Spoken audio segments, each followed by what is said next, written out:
पूज्य स्वामी राम सुखदास जी महाराज युद्ध के प्रारंभिक समय में अर्जुन और दुर्योधन की स्थिति के विषय में बताते हुए सुख के मूल को बताते हैं। स्वामी जी कहते हैं, अभी हमारे पास जिन वस्तुओं का अभाव है उन वस्तुओं के बिना भी हमारा काम चल रहा है। हम अच्छी तरह से जी रहे हैं, परंतु जब वे वस्तुएं हमें मिलने के बाद फिर बिछुड़ जाती हैं, तब उनके अभाव का बड़ा दुख होता है।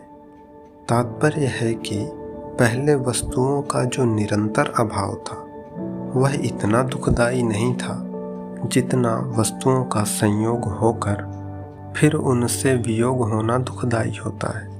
ऐसा होने पर भी मनुष्य अपने पास जिन वस्तुओं का अभाव मानता है उन वस्तुओं को वह लोभ के कारण पाने की चेष्टा करता रहता है। विचार किया जाए तो जिन वस्तुओं का अभी अभाव है, बीच में प्रारब्धानुसार उनकी प्राप्ति होने पर भी अंत में उनका अभाव ही रहेगा।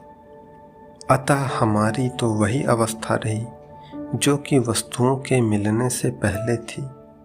बीच में लोभ के कारण उन वस्तुओं को पाने के लिए केवल परिश्रम ही परिश्रम पल्ले पड़ा, दुख ही दुख भोगना पड़ा। बीच में वस्तुओं के संयोग से जो थोड़ा सा सुख हुआ है वह तो केवल लोभ के कारण ही हुआ है। अगर भीतर में लोभ रूपी दोष ना हो तो वस्तुओं के संयोग से सुख हो ही नहीं सकता। ऐसे ही मोह रूपी दोष ना हो तो कुटुंबियों से सुख हो ही नहीं सकता। लालच रूपी दोष ना हो तो संग्रह का सुख हो ही नहीं सकता।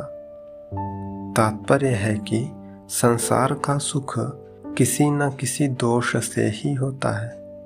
कोई भी दोष ना होने पर संसार से सुख हो ही नहीं सकता, परंतु लोभ के कारण मनुष्य ऐसा विचार कर ही नहीं सकता।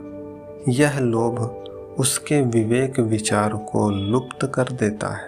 अतः अपने बौद्धिक सामर्थ्य से सभी चीज़ों को भली भांति समझकर सुख और दुख से ऊपर उठते हुए ईश्वर अर्पण बुद्धि से अपने सभी कर्मों को करना चाहिए।